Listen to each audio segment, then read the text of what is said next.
দেখেন নারিকেল কিভাবে কাটে, কত উপরের গাছ থেকে মানুষ উঠা লাগে না, কত সুন্দরভাবে নারকেলগুলো কাটা হয়।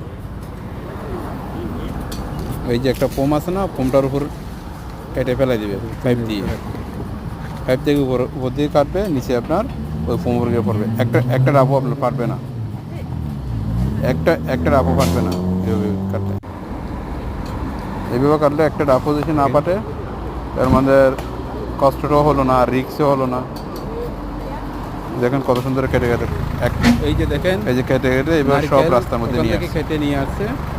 এখন কিভাবে এখানে ডালবে দেখেন, একদম সহজ ওখানে কাটছে, তারপরে সব রাস্তার মধ্যে নিয়ে আসছে। এই গাড়ি থেকে কিভাবে নারকেলটা, ওইদিকে একটা লক আছে, ওই লকটা ওই লোকটা ছুড়ে দিবে, এদিকে দেখেন আরেকজন লকটা ছুড়ে দিচ্ছে, এই দেখেন এই যে লক ছুড়ে দিচ্ছে, ওই দেখেন সব নারকেল দেখছেন, একটা ডাবও নষ্ট হবে। অনেক সুন্দরভাবে কিন্তু নারকেল পরে গেল রশি